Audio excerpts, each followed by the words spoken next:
Hello everyone, welcome back to my YouTube channel Reena Academia. Hope you all are doing good. तो आज है हमारा हम डेटाबेस कंसेप्ट पढ़ रहे थे जिसमें हमने पिछले लेक्चर में डेटाबेस क्या होता है, उसकी टाइप्स क्या होती हैं, उसके कंपोनेंट क्या होते हैं, तो वो हमने डिटेल में पिछली वीडियो में डिस्कस किया है था। तो उसी लेक्चर को हम फर्दर डिस्कस करेंगे जिसमें हम पढ़ेंगे कि डेटाबेस मैनेजमेंट सिस्टम क्या है, उसका आर्किटेक्चर क्या है, डेटाबेस मैनेजमेंट सिस्टम का, उसकी एडवांटेजेस क्या है, उसकी डिसएडवांटेजेस क्या है, उसकी एप्लीकेशंस क्या है, वो हम आज इस वीडियो में डिस्कस करेंगे। तो पढ़ते हैं कि डेटाबेस मैनेजमेंट सिस्टम क्या है, जो कि हम पढ़ते आ रहे हैं। जो बच्चे न्यू हैं तो उनके लिए ये फिर से रिवाइज हो जाएगा कि डेटाबेस मैनेजमेंट सिस्टम क्या है।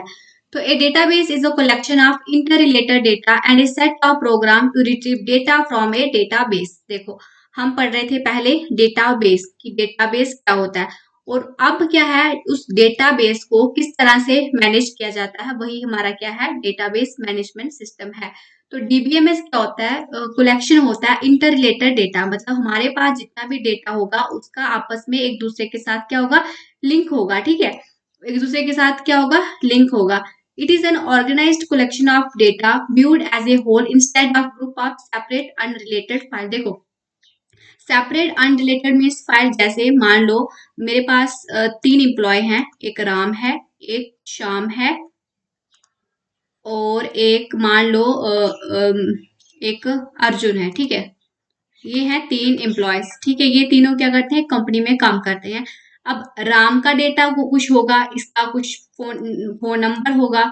ठीक है, इसका कुछ एड्रेस होगा, इसकी कोई ईमेल आईडी होगी, इसका एड्रेस होगा, इसका सॉरी एड्रेस यहाँ आ गया, इसकी कोई इसकी कोई सिटी होगी कोई। ठीक है, इस तरह से क्या होगा, इसका और भी डेटा हो सकता है। ठीक है, वैसे ही शाम का, सिमिलर शाम का भी डेटा होगा, अर्जुन का डेटा भी होगा। तो हमें क्या करना है, इन सब का डेटा स्टोर करना है ना, सिर्फ एक का डेटा तो स्टोर नहीं करेंगे हम, ये सारे तीनों एक कंपनी के एम्प्लॉय हैं तो हम तीनों का अपना डेटा स्टोर करेंगे। तो क्या होगा, अब अर्जुन का जो डेटा है, जैसे फोन नंबर है, इसका भी एड्रेस होगा, इसका भी एड्रेस होगा, वैसे ही शाम का भी होगा। तो हम इन तीनों के फोन नंबर एक के लिए एक अलग से वो बनाएंगे, कॉलम बनाएंगे, एड्रेस के लिए एक अलग से कॉलम बनाएंगे, ईमेल के लिए एक अलग से कॉलम बनाएंगे। ठीक है, फिर इनका नाम लिखेंगे और फिर उनके आगे फर्दर जो है इंफॉर्मेशन लिखेंगे। तो फिर क्या होगा, इन सबका जो है आपस में क्या हुआ, लिंक हुआ ना। अब देखो, राम का फोन नंबर है तो अर्जुन के फोन नंबर के साथ वो है, रिलेशन है। एड्रेस इसका है तो इसका भी एड्रेस होगा, एड्रेस अगर राम का है तो श्याम का भी होगा। होगा अलग अलग, लेकिन रिलेशन तो है ना उनका। तो यही हम इसमें डीबीएमएस पढ़ में पढ़ते हैं कि इनका क्या होता है, इंटर रिलेटेड ये होते हैं, इंटर रिलेटेड डेटा होता है डीबीएमएस में। ठीक है, अगर है मतलब instead of A group of separate data के बजाय इसमें क्या होता है, इंटर रिलेटेड डेटा होता है। The primary goal of DBMS is to provide an environment that is both convenient and efficient for user to store and retrieve database information। जो primary goal है हमारा डेटाबेस मैनेजमेंट सिस्टम का, वो क्या है, एक अच्छा ऐसा इन्वायरमेंट प्रोवाइड करना जो कि क्या हो, कन्वीनियंट हो और एफिशिएंट हो यूजर के लिए, अपना डेटा स्टोर करने के लिए और वहां से एक्सट्रैक्ट करने के लिए। ठीक है, अपना डेटा फिर से वहां से कुछ अगर एक्सट्रैक्ट करना है तो उसके लिए वो इजिली रहे। तो यही हमारा क्या है, डेटाबेस मैनेजमेंट सिस्टम है। एक बार फिर से रिवाइज करते हैं कि डेटाबेस हम पढ़ रहे हैं जो क्या है, डेटाबेस मैनेजमेंट, अपने डेटा को क्या करना, डेटाबेस को एक अच्छे तरीके से मैनेज करना ताकि वो यूजर के लिए इजी रहे, एफिशिएंट रहे, वहां से अपना डेटा निकालना, उसको स्टोर करना। तो यही क्या हमारा है, डेटाबेस मैनेजमेंट सिस्टम।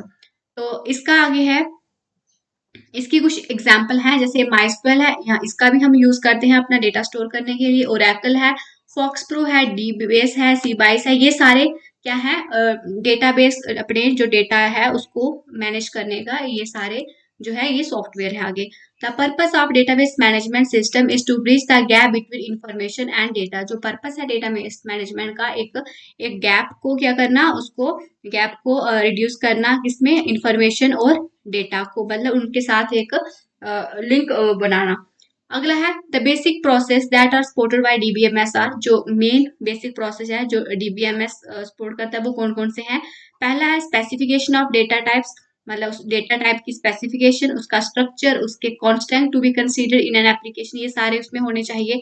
फिर स्टोरिंग द डेटा, मैनिपुलेशन करेगा डेटा की। फिर query the database to retrieve decide information. Query means कि अगर आपने डेटा स्टोर कर दिया है तो वहां से अगर आपको कोई इन्फॉर्मेशन लेनी है, पर्टिकुलर इन्फॉर्मेशन लेनी है, तो आप क्या करोगे, एक क्वेरी डालोगे और क्वेरी में क्या लिखोगे, एक फॉर्मेट होता है क्वेरी लिखने का भी। अगर आपको कोई क्वेरी लिखनी है तो आपको उस आपने जो डेटा स्टोर किया होगा उसका नाम और यहाँ का नाम सेम होना चाहिए, मतलब उनका आपस में रिलेशन होना चाहिए, तभी आप वहां से डेटा अपना निकाल पाओगे। ऐसा नहीं है कि वहां आपने डेटा को स्टोर किया है एड्रेस, तो आप क्वेरी में कुछ और लिख दोगे कि नेम। नहीं, जो आप चीज वहां से एक्सट्रैक्ट करने वाले हो उसका क्वेरी के साथ भी अपना आपका रिलेशन होना चाहिए जो आप वहां से फैच कर रहे हो।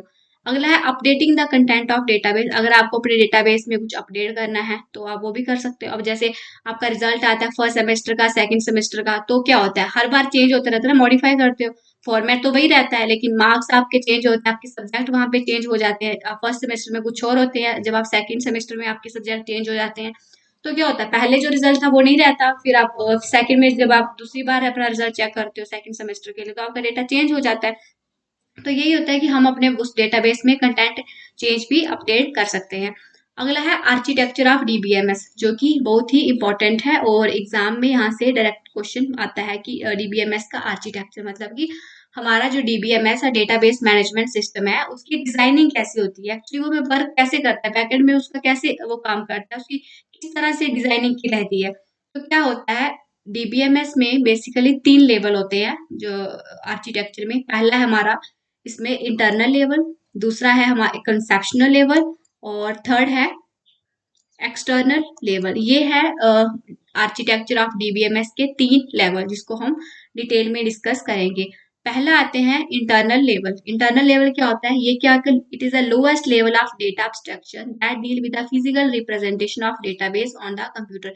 ये एक लोएस्ट लेवल है डेटा एब्स्ट्रैक्शन का जो कि डील करता है किसे, फिजिकल रिप्रेजेंटेशन ऑफ डेटाबेस, जो कि फिजिकल रिप्रेजेंटेशन से डील करता है। It is also known as physical level, इसको फिजिकल लेवल भी बोलते हैं, इंपॉर्टेंट है। It define how the data are actually stored and organised on the storage medium. ये क्या बताता है कि एक्चुअली में जो डेटा है वो किस तरह से स्टोर किया जाता है और उसको ऑर्गेनाइज किया जाता है स्टोरेज मीडियम में। तो ये हमारा होता है इंटरनल लेवल। ठीक है, एक बार आप यहाँ से थ्योरी बेस पे समझ लो, फिर मैं आपको एक एग्जाम्पल से समझाऊंगी, आप अच्छे से रिलेट कर पाओगे। ठीक है, बीच वाला जो है वो है हमारा conceptional level. It is the overall view of database and include all the information that is going to be represented in the database। ये क्या है, एक ओवरऑल व्यू होता है डेटाबेस का जिसमें कि जितनी भी इंफॉर्मेशन है जो आप प्रेजेंट कर अपने डेटाबेस में दिखाने वाले हो, आप टेबल से रिलेट कर लो, आप अपने टेबल में दिखाने वाले हो, तो ये क्या होता है, उसका ओवरऑल व्यू होता है। ठीक है, it describe what kind of data is stored in the database. ये जो कंसेप्शनल लेवल है ये क्या डिस्क्राइब करता है कि किस तरह का डेटा आप अपने डेटाबेस में स्टोर करने वाले, उसके बीच रिलेशनशिप बताएगा डेटा के बीच में, without affecting to the physical level, बिना इफेक्ट किए इंटरनल लेवल को। It is known as logical level, इसको लॉजिकल लेवल भी बोलते हैं। इंपॉर्टेंट है, याद रखना, कंसेप्शनल लेवल जो है उसको लॉजिकल बोलते हैं और जो हमारा इंटरनल लेवल है उसको फिजिकल लेवल भी बोलते हैं। थर्ड है external level. This is the highest level of data abstraction which describe the interaction between the user and system. ये क्या है, सबसे टॉप वाला जो लेवल है वो ये है जो कि बताता है कि यूजर और सिस्टम के बीच कैसे इंटरेक्शन होगा। यूजर यानी कि हम लोग, और सिस्टम यानी कि जो हमने उसमें तैयार करता है अपना डेटा जो है, सिस्टम डेटाबेस सिस्टम यानी कि हमारा कंप्यूटर और यूजर, ये है, ये उन दोनों के बीच क्या इंटरेक्शन देता है external level. It permit the user to access data in a way that is customized according to their need। ये क्या दिखाता है, ये यूजर, इसमें क्या होता है, यूजर जो होता है अपना जो डेटा है वो असेस कर सकता है जिस तरह से उसे नीड होती है, इस तरह से इसको उन्होंने कस्टमाइज किया होता है। So that the same data can be seen by different user in different way, ताकि जो सेम डेटा है वो अलग अलग यूजर जो उसको अलग अलग तरीके से देख पाए। At the same time it is also known as view level, इसको क्या बोलते हैं हम, व्यू लेवल भी बोलते हैं। एक्सटर्नल मीन्स की बाहर जो ऐसा वो दिखेगा, ठीक है, तो इसको हम क्या बोलते हैं, व्यू लेवल भी बोलते हैं, यानी कि यूजर और सिस्टम, यूजर जो है वो कैसे उसको उसके साथ जो है इंटरेक्ट करेगा, तो ये क्या है, इसको हम व्यू लेवल भी बोलते हैं। अब आते हैं एक अपनी एग्जांपल पे। ठीक है, अब देखो, अब ये जो टेबल है ये क्या दिखाता है, सबसे पहले है इंटरनल, फिर है कंसेप्शनल, फिर है एक्सटर्नल लेवल और फिर है यूजर। अब देखो अब यहाँ से मैं आपको एक एग्जांपल दे रही हूँ अपने आपके कॉलेज की, ठीक है।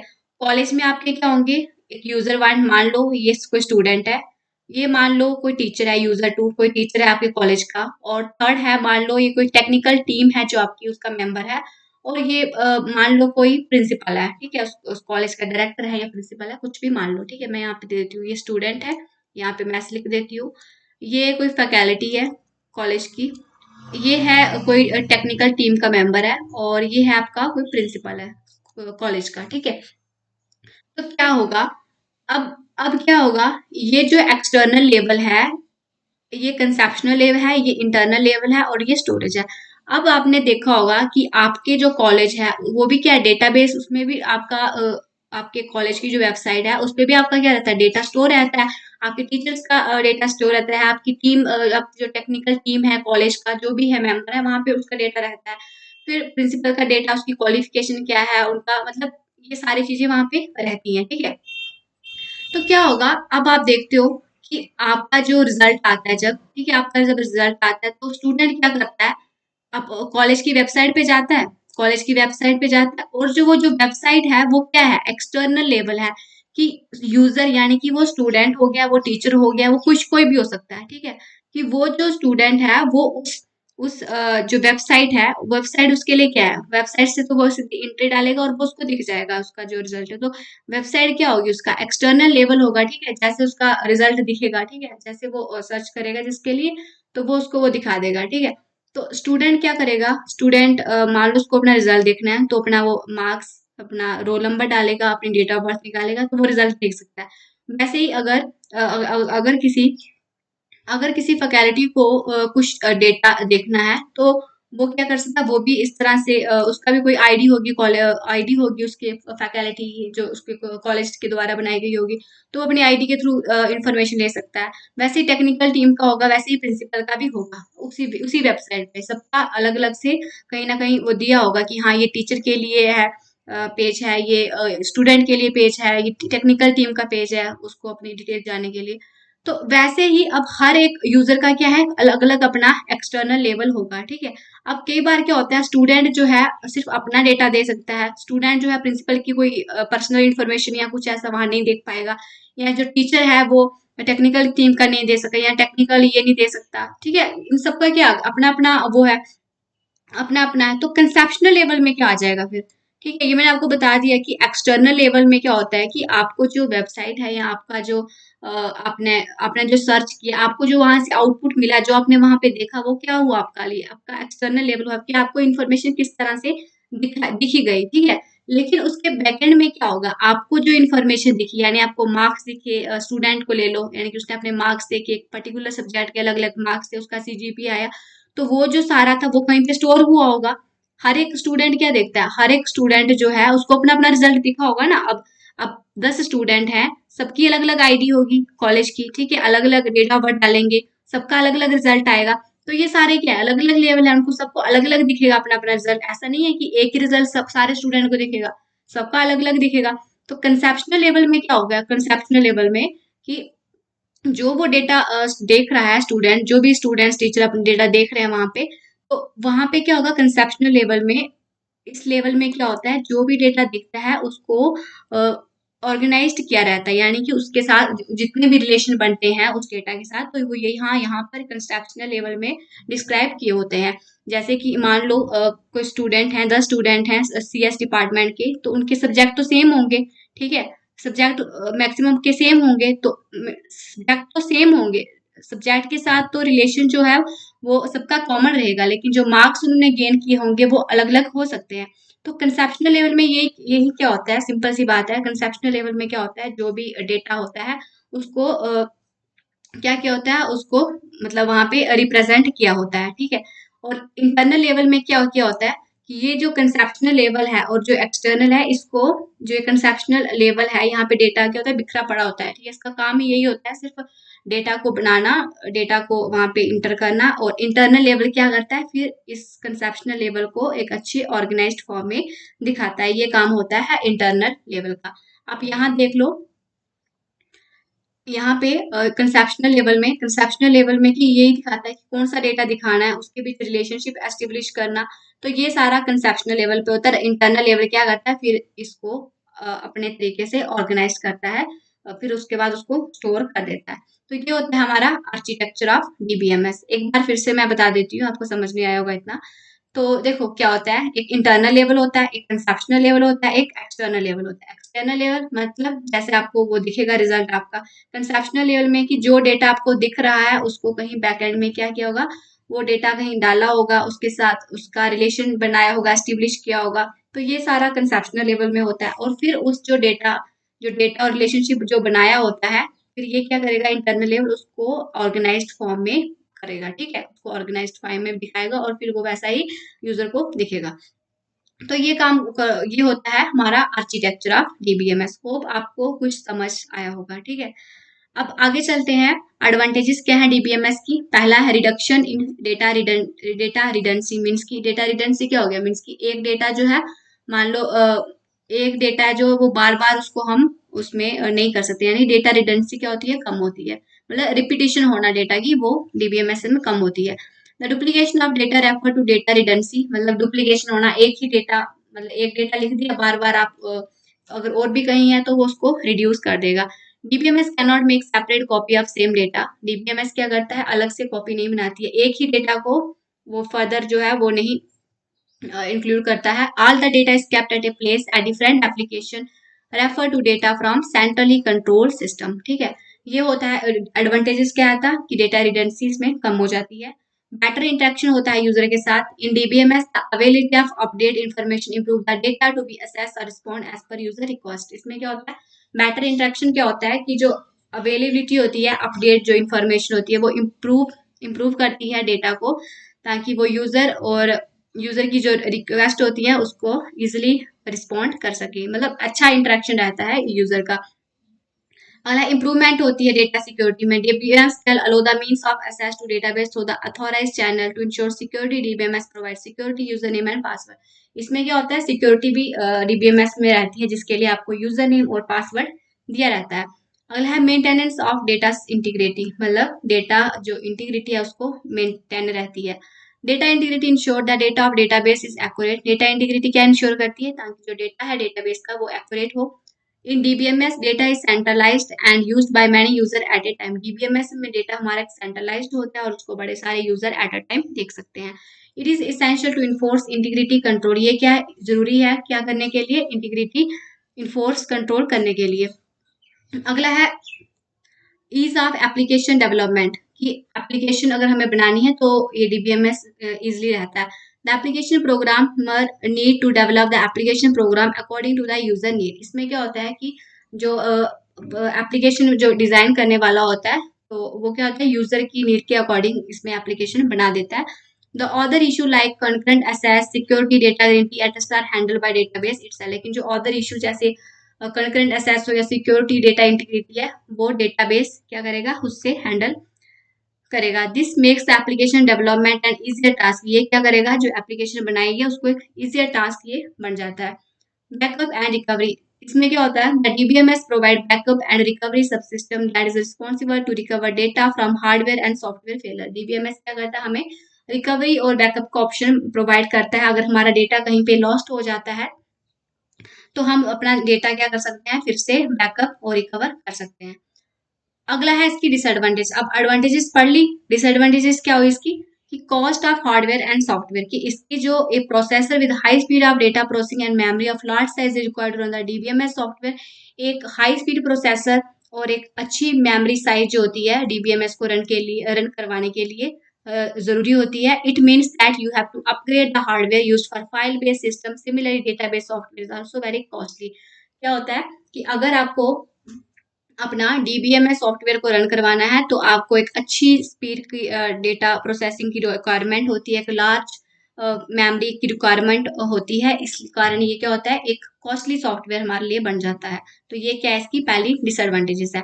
कम्प्लेक्सिटी की बात करते हैं। The provision of functionality that is expected from a good DBMS make the DBMS an extremely complex piece of software. ये क्या करता है डीबीएमएस में, ये क्या होता है, हमारी जो कम्प्लेक्सिटी है सॉफ्टवेयर की इसमें ज़्यादा रहती है। Failure to understand the system can lead to bad design decision. अगर अपने आप सिस्टम को, मतलब इसकी जो डिज़ाइनिंग जो होती है ना हमारे डीबीएमएस की, थोड़ी टफ होती है। अगर आपको वो समझ नहीं आ रहा है सॉफ्टवेयर, तो आपका एक मतलब बैड डिसीजन वो हो सकता है, ठीक है। Which can have serious consequence for an organise, जिसका कि बड़े नेगेटिव जो कॉन्सिक्वेंस हो सकते हैं किसी ऑर्गेनाइजेशन के लिए, ठीक है। मतलब इसको अगर आपको डीबीएमएस को यहाँ पे अगर आपको डेटा अपना बेस मैनेजमेंट करवाना है, तो आपको उस पर्टिकुलर सॉफ्टवेयर की क्या होनी चाहिए, एक अच्छी समझ होनी चाहिए। अगर आपको उसकी अच्छी समझ नहीं है, अगर आप उसमें फेल हो जाते हो उसको समझने में, तो आपका जो आप बना रहे हो, तो वो उसका उसका जो सीरियस कॉन्सिक्वेंस हो सकते हैं आपकी ऑर्गेनाइजेशन के लिए। अगला है cost of staff training. Mostly DBMS और often complex system, so the training for user to use the database is required. क्या होता है, जो डीबीएमएस होता है, डीबीएमएस सिस्टम जो होते हैं वो कम्प्लेक्स होते हैं, इसलिए क्या होता है किसी भी यूजर को क्या हो जाती है, ट्रेनिंग चाहिए होती है, ठीक है।